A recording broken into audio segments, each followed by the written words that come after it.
A ver, por favor, dejad de hacer rayitas y demás. ¿No veis que cada vez que os comportáis así tengo que cortar la clase, volver a empezar y esto nos hace perder el tiempo a todos? Por favor, que no me hagáis llamaros la atención ninguna. Ahí lo estáis viendo.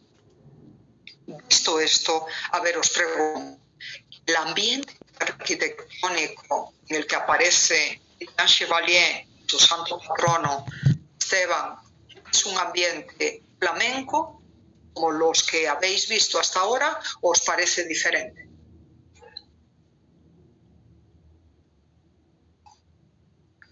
La arquitectura que estáis viendo aquí, el tratamiento me parece diferente espacial que estáis viendo aquí, ¿es igual a todo lo que os he enseñado en las pinturas anteriores o es diferente? ¿Y quién está hablando ahora, por favor?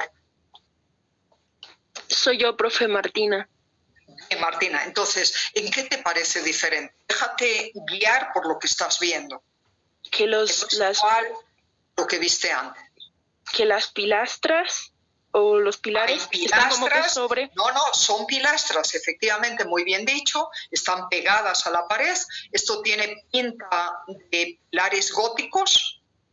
Fíjate en estas molduras que aparecen por aquí y en esta decoración vegetal que rellena su superficie. Esto ya no tiene nada que ver con el gótico. Y otro detallito más. Esto que hay en medio de las pilastras, lo ves muy bien aquí, pero también en este otro panel y en este otro panel, ¿qué pretenderán ser? ¿Qué material? ¿Tales cuadros? No sé. Mármoles.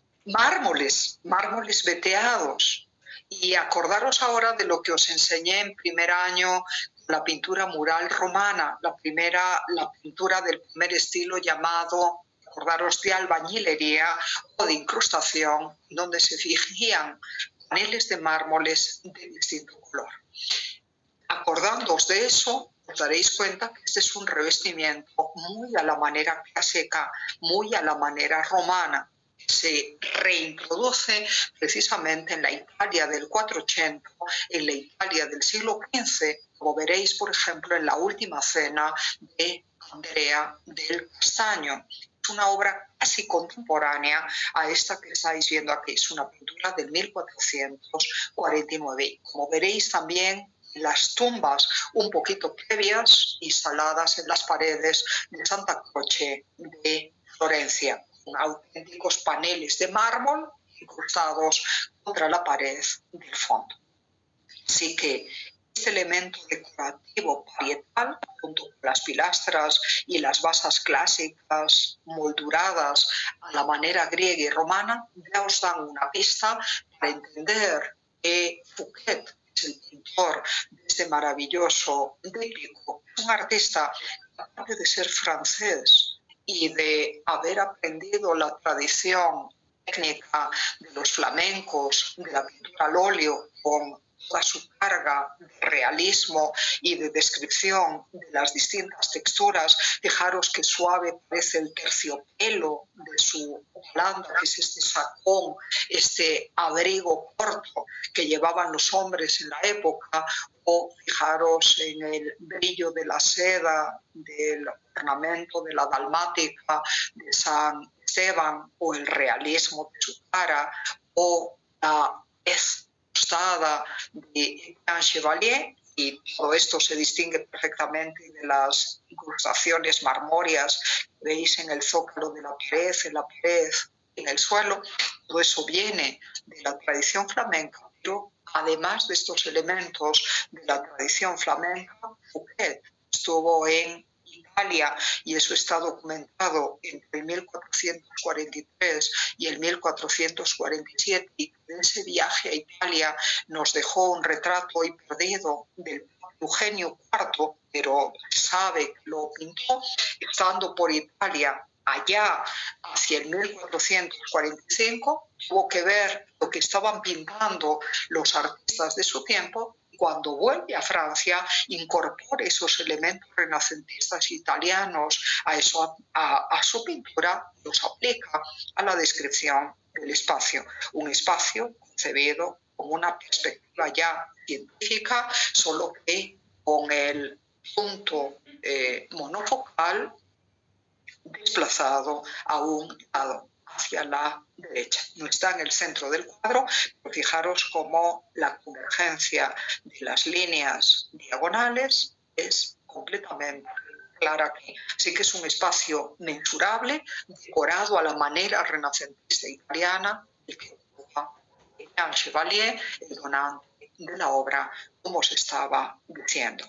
Y frente a esta realidad espacial y material que tenemos aquí, la presencia, eso sí, sobrenatural de San Esteban, está en el otro panel la visión irreal, imaginada de la Virgen María como Señora de los cielos, como Reina de los cielos, como Madre de Cristo, ante su trono, con una espectacular corona de oro, de perlas y de joyas sobre la cabeza y un cuerpo francamente estilizado, con una geometrización marcadísima. Fijaros qué distinto es el tratamiento de estas figuras de María, de Jesús, de los serafines, querubines que veis alrededor de su trono, frente al realismo que veis plasmados los dos cuerpos de aquí. Usted sabía hacer las dos cosas, por lo tanto, si geometriza el cuerpo de la Virgen y lo reduce a estas formas ovales para la cabeza o esféricas para los pechos, o ovales otra vez para la parte inferior y el vientre de su propio cuerpo. Fijaros el aspecto también geometrizado, como cilíndrico, que tiene el niño Jesús con esa cabecita así esférica. No es porque no sepa pintarlo de otra manera, sino que es porque por medio de esa simplificación formal, esa reducción a elementos geométricos, quiere tocarnos lo que está más allá del mundo material, lo que forma parte de la esfera sobrenatural y de la visión espiritual humana, y sobre todo lo que quiere es darle aspecto de estatua de mármol, estatua de marfil. Fijaros qué pálida es la piel de esta Virgen, a ella y al niño. Son imágenes tan duras como frías en su manifestación, como la misma piedra. Fijaros cómo ese tratamiento de estatua, la forma de la Virgen y el niño que están siendo venerados por Jean Chevalier, lleva a exagerar la geometrización, también la angulosidad del drapeado del manto de la Virgen. Lo he querido poner al lado, completando el díptico, aunque hoy las dos piezas, os decía, están dispersas, para que veáis cómo a través del tratamiento técnico y del tratamiento formal de la imagen, el artista consigue trasladarnos a una realidad distinta a la material que aparece plasmada en la parte izquierda del díptico. Y mirad efectivamente cómo los serafines y los querubines parecen tallados en piedras preciosas, intensamente rojas o intensamente azules. La obra fue hecha por Fouquet a petición de Jean Chevalier a mediados del siglo XV para rendir tributo a una mujer muy querida por parte del donante y que era, mientras vivió, la amante del entonces rey francés Carlos VII. Murió muy joven, en circunstancias extrañas, parece que envenenada, y al morir, como era costumbre entre la nobleza, se sacó su mascarilla funeraria, las que da la Virgen aquí, las que tuvo Agnes Sorel. Todo parece dar a entender que Agnes Sorel, la difunta Agnes Sorel, fue la modelo inspiradora de esta hermosa Virgen que estamos viendo. Era amante del rey. Según dicen las crónicas francesas de aquellos tiempos, era una mujer muy devota, muy piadosa. Lo de amante lo habían dado las circunstancias. La Francia medieval era casi una institución que los reyes tuvieran amantes oficiales, igual que va a suceder durante el Renacimiento, la época barroca. Así que la mujer, supongo que lo aceptó de esa manera, intentó servir al rey como mejor pudo, pero además de eso, aparte de eso, era una católica devota, y por eso se entiende que Chevalier seguramente estaba enamorado en secreto de la misma dama, le quiso rendir tributo a medio de este encargo. Puede parecer una media blasfemia el darle las facciones de una mujer tan conocida y pública a la Virgen, pero como veis, eso queda suavizado, queda mitigado por el gesto de humildad, con la mirada completamente baja, ajena a su propia belleza y al deseo que puede despertar las mentes masculinas, la baja mirada que muestra esta figura de María. A pesar de ser reina, se muestra humilde y, como veis, desatenta de las impresiones que pueda dar los otros. Llama mucho la atención y es uno de los elementos que en la actualidad, con la mentalidad de hoy, más se resalta, el pecho completamente desnudo y esférico de María. Pero no es por sensualidad, no es por vanidad, no es por exhibicionismo, sino para aludir a la lactancia de Cristo. La Virgen se prepara para darle el pecho al niño, agosto.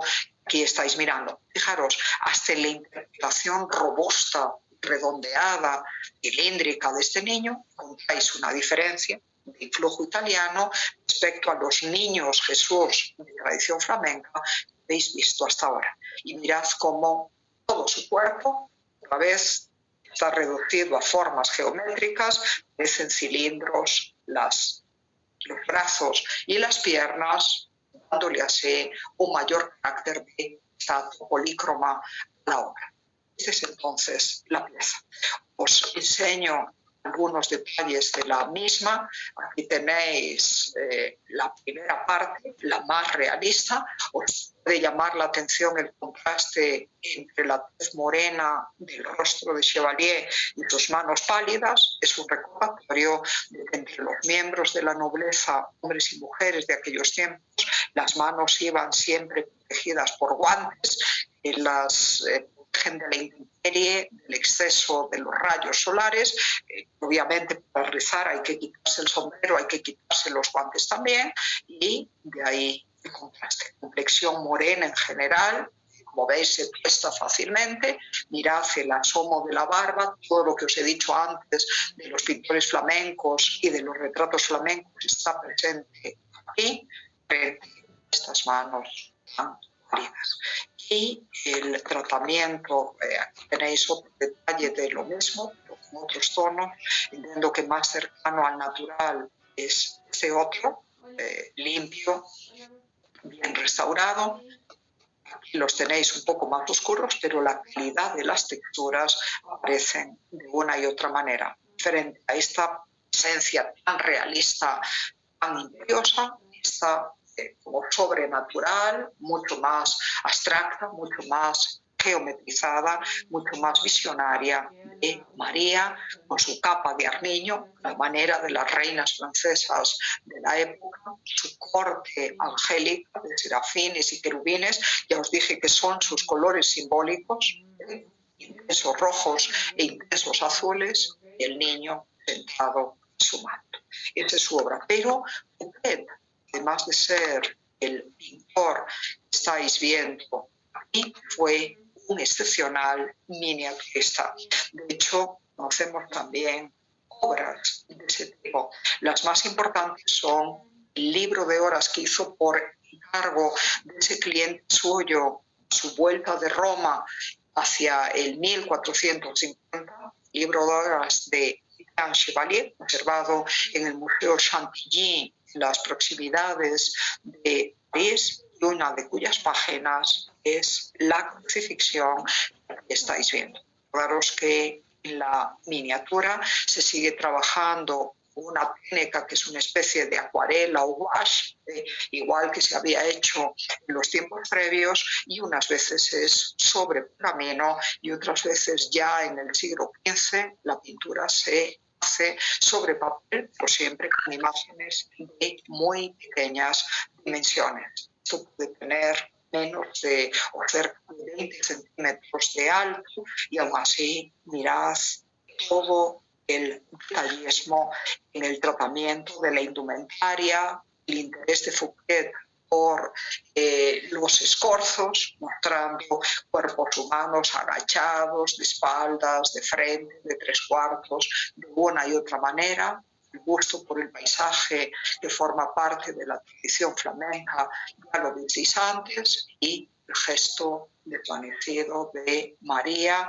una vez más soportada por San Juan y por las buenas tantas mujeres, mientras indiferentes los soldados de Pilatos que juegan a los dados las tropas del propio Cristo.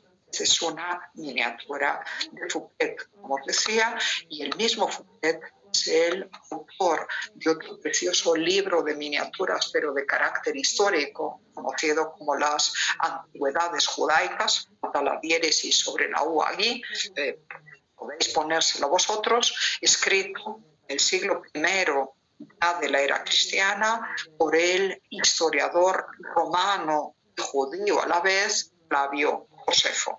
Él fue testigo de la conquista de Jerusalén por los romanos en el año 70, en tiempos de va a ser emperador, ya en esa época era emperador Vespasiano, y su hijo y sucesor Tito. Flavio Josefo era un judío de familia ilustre, fue político, fue militar y algunos piensan que sacerdote judío, miembro del Sanedrín de aquel tiempo, porque cuando se produjo la rebelión de los judíos frente a la ocupación romana, después de haber sobresalido en la defensa de un enclave militar, acabó reconociendo que era inevitable el sofocamiento de Israel por los romanos y tratando de mediar entre un pueblo y otro, se pasó a los romanos. Y más tarde le dieron la ciudadanía romana, él adoptó el nombre del apellido de los Flavios, era con la dinastía Flavia, entonces es historiador romano e historiador judío de la época, a la vez. Y es el que cuenta con más lujo de datos, porque fue testigo de todo lo que pasó, esa conquista de Jerusalén. Pero también en su crónica, él quiso hacer entender a los romanos la propia tradición judía para que a partir de ahí conocieran un poco más a su pueblo y lo respetaran, como efectivamente así sucedió. Para los que mientras que hubo persecuciones contra los cristianos, a partir de esta época no hubo persecución ya ninguna contra los judíos, y entonces habla de otros relatos contenidos en el Antiguo Testamento. Y uno de ellos es la construcción del Templo de Jerusalén, como sabéis. Pues bien, en esta miniatura forma parte de esa crónica histórica que son las Antigüedades Judaicas, relatadas en el siglo I Flavio Josefo. Nos plasma la construcción del Templo de Jerusalén, pero dándole el aspecto, como veis aquí, de una espectacular catedral gótica, para dar a entender un templo muy suntuoso y adornado con bronce dorado. Fijaros como todo el piso bajo de la catedral, la zona de los portales, está dorado. Ahí lo estáis viendo, mientras que la piedra, el color normal de la piedra caliza de construcción más pálida, aparece en las partes superiores. Veis arriba la grúa de la construcción, con los obreros, con los operarios, llevando hasta arriba las cargas de piedras, y en primerísimo plano tenéis la logia de los albañiles tallando piedra, los canteros y los más especializados, como veis, tallando, esculturas que se usarán para las estatuas columnas, para las arquivoltas o tímpanos del templo. Como os digo, aquí tenéis otro testimonio clarísimo de ayornamiento. No se representa como lo dice el Antiguo Testamento, sino como lo que sería una espléndida catedral gótica de la época. Conocéis bien ya las formas y es lo que aquí tenéis. Y los albañiles más humildes, peones de construcción, preparando argamasa o transportando esa argamasa en baldes que serán llevados con la grúa también hasta arriba. Y la parte ya construida del templo siendo visitada por los fieles y por los peregrinos, igual que sucedía con las iglesias y con las catedrales de la época. No había que esperar a que todo estuviera terminado para que se pudieran decir misas dentro de ellas. Es lo que aquí se nos sugiere. Fijaros, frente al templo está el Palacio Real. En esta tribuna o balcón del palacio veis al rey Salomón dando instrucciones a su arquitecto, como cualquier rey medieval podría hacerlo en ese tiempo. Bueno, pues esto es también miniatura de Fouquet, pintura, ilustración de proporciones pequeñitas, como os digo, aproximadamente 20 centímetros quizás, pero con el mismo lujo de detalles, el mismo amor por escribir la textura de las superficies y la idea de profundidad que habéis visto en el otro cuadro pintado. Y tenéis otro de sus cuadros pintado con la técnica mixta de témpera de óleo, dedicada en este caso al rey francés de entonces, Carlos VII, como dice el epígrafe en francés de abajo, y fue su cliente también a la vuelta de Roma. Y mirad cómo el espacio es muy limitado aquí. El rey aparece contra un fondo neutro, pero arrodillado devotamente en su reclinatorio. Es posible que esto formara parte de un díptico cuya parte religiosa no tenemos, pero notad otra vez la monumentalidad del rey y esa prestancia escultórica que habéis visto en las formas de María y también, pero en términos más naturalistas, las figuras del donante, y que ha sido explicada por los especialistas en Fouquet, apelando a la naturaleza de la escultura francesa de la época. Él era el centro de Francia y en su pintura, a pesar de los influjos flamencos y de los influjos italianos para la decoración arquitectónica o para el espacio, ya hace eco de las formas escultóricas, volumétricas, bien asentadas, bien pesadas, de su propia tradición local francesa. El resultado de esa combinación de elementos lo estáis viendo aquí. ¿De acuerdo? Así que el testimonio de la difusión del arte flamenco en Francia, pero incorporando rasgos de la escultura local, incorporando novedades que vienen de la Italia contemporánea. Así es. Y junto con Fouquet, que acabó siendo pintor de corte, pintor oficial de la corte francesa tras la muerte del rey, la sincronización de su heredero Luis XI hacia el 1475. Antes de esa época trabajó para distintos clientes de la nobleza francesa, pero luego acabó volviéndose el pintor de corte del rey y así estuvo hasta el final de su vida, ya a finales también del siglo XV. Bueno, pues junto con Fouquet, el otro gran pintor francés del momento fue Enguerrand. El apellido lo podéis ver transcrito también como Charenton, que es la misma persona, que no os despiste de este artista. Por el contrato de ejecución de esta obra sabemos que era oriundo de la diócesis de Laon. Laon es una ciudad que está en el norte de Francia, en las cercanías de París. Sabemos que desarrolló su carrera profesional en el territorio de la Provenza francesa, es decir, en el sur de Francia. Estuvo activo en Aix-en-Provence. Aix se escribe en Avignon y en una población cercana conocida como Villeneuve-les-Avignon. Y de ahí precisamente procede el cuadro que está mejor documentado y mejor explicado seguramente de toda esta pintura de inspiración flamenca que os estoy explicando hasta ahora. Ese cuadro es un retablo de altar, pero de un único panel, conservado excepcionalmente en el mismo sitio del que fue encargado, la capilla del Hospital de Villeneuve-les-Avignon, convertida en un museo, a la memoria precisamente y a la gloria y a la fama de Guerrin Quarton. Y lo bueno es que además de tener la obra completa, que mide más de 4 metros cuadrados de superficie, tenemos conservado íntegro el contrato.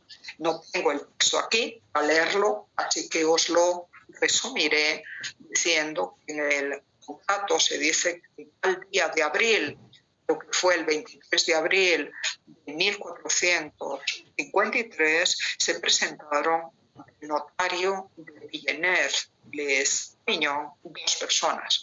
Por un lado, el artista Guerrin Quarton, cuyas señas de identidad se mencionan ahí. Se dice que era oriundo de la diócesis de Laon, pero residente en Villeneuve-les-Avignon en aquel momento. Y junto a él aparece el presbítero francés Jean de Montagnac, que va a actuar como cliente patrocinador de la obra y también donante para entregarla, una vez esté ejecutada, por caridad, esa capilla del hospital de esta localidad provenzal francesa. Así que eso queda muy claro desde el momento. Y el propio notario dice que esas 2 personas, los 2 clientes, le hicieron entrega de un papel escrito en lengua romance, es decir, escrito en francés, la lengua común del pueblo en aquellos tiempos, mientras que los documentos notariales estaban en latín. Y él transcribe todo el papel que habían acordado con las cláusulas del contrato entregarle el cliente y el pintor para que las consignara y todo eso quedara sellado y reglamentado para siempre. Y lo que se dice en ese contrato es que el pintor se compromete a pintar a la Santísima Trinidad coronando a la Virgen María como Reina de los Cielos. En el contrato se especifica que entre el Padre y el Hijo no ha de haber ninguna diferencia. Como veis, Quarton lo cumple estrictamente. Acordaros que no hay que esperar al arte virreinal del siglo XVIII, y lo digo porque lo podréis ver en pinturas del Museo Nacional de la Paz, que os animo a visitar siempre. No hay que esperar a la pintura virreinal para ver a Dios, al Dios Trino, Padre, Hijo y Espíritu Santo, al Dios Padre e Hijo, representados bajo los rasgos de Cristo.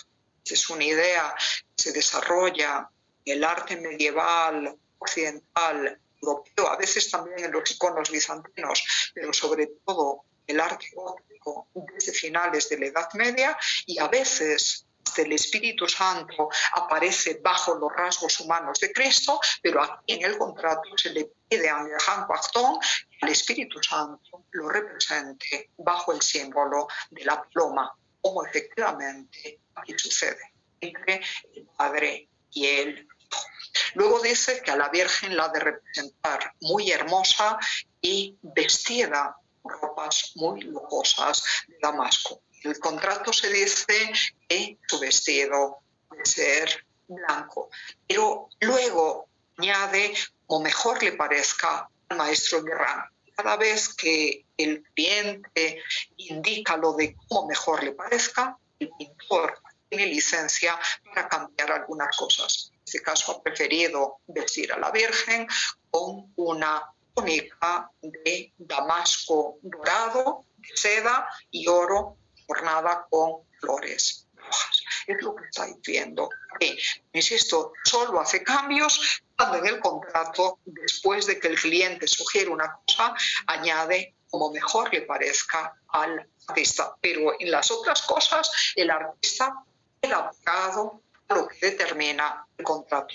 Eso es interesantísimo, porque como os he dado a entender otras veces, conservamos muchos contratos de ejecución de obras artísticas, pictóricas o escultóricas o arquitectónicas, medievales o renacentistas o barrocas, pero normalmente el cliente se contenta con especificar el tema que quiere que le pinte el artista. Aquí se ve que el cliente es una persona religiosa, es un presbítero.